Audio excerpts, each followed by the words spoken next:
पालकांच्या मालमत्तेवर मुलांचा सरसकट अधिकार नाही. 4 कारणांमुळे होऊ शकतात बेदखल. जर तुम्हाला रिअल इस्टेटमधील व्यवहाराबद्दल संपूर्ण माहिती हवी असेल तर आमच्या चॅनलला सबस्क्राईब करा आणि नवनवीन व्हिडिओ अपडेट्स मिळवा. सबस्क्राईब करा आणि तुमच्या रिअल इस्टेट नॉलेजमध्ये भर घाला. लोक अनेकदा असे गृहीत धरतात की मुलांना त्यांच्या पालकांच्या मालमत्तेवर जन्मसिद्ध हक्क असतो. हे खरे नाही. तज्ज्ञांच्या मते कायदा केवळ हक्काबद्दलच नव्हे तर कर्तव्याबद्दलही माहिती देतो. पालकांची काळजी घेण्यात आलेले अपयश हे मालमत्तेतून हकलपट्टी करण्याचे एकमेव कारण नाही. अशी अनेक कायदेशीर कारणे आहेत जी मुलांना एक पैसाही मिळण्यापासून रोखतात.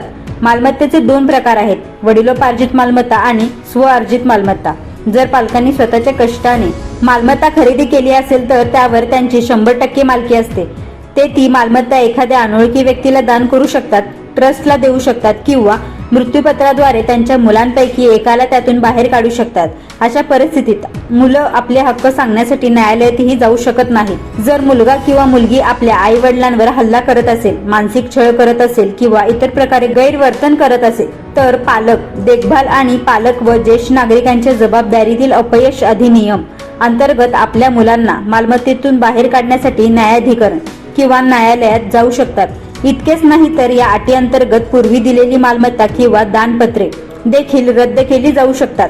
हिंदू उत्तराधिकार कायदा देखील एक महत्त्वाची भूमिका बजावतो. जर एखाद्या मुलाने मालमत्तेच्या लोभापोटी किंवा इतर कारणामुळे आपल्या आई वडिलांची हत्या केली किंवा हत्येचा प्रयत्न केला तर कायदा त्याला अपात्र ठरवतो. याचा अर्थ असा की अशा मुलाला त्याच्या आई वडिलांच्या मालमत्तेवर कोणताही हक्क नसतो. जर आई वडिलांनी कायदेशीररित्या वैध मृत्यूपत्र तयार केले असेल आणि त्यात कोणत्याही मुलाचे नाव समाविष्ट केले नसेल तर त्यांच्या मृत्यूनंतर मालमत्तेची विभागणी मृत्यूपत्रानुसार केली जाईल. मृत्यूपत्र बनावट असल्याचे सिद्ध करण्यासारख्या ठोस कायदेशीर कारणाशिवाय मुलाला मालमत्तेचा वारसा मिळू शकत नाही. कायदा ज्येष्ठ नागरिकांच्या सुरक्षेची खात्री देतो. जर तुम्ही तुमच्या आई वडिलांची योग्य काळजी घेतली नाही किंवा त्यांच्याशी चांगले वागले नाहीत तर त्यांच्या मालमत्तेवरील तुमचा कायदेशीर हक्क रद्द होतो. कायद्यानुसार हक्कासोबत नेहमी जबाबदाऱ्याही येतात.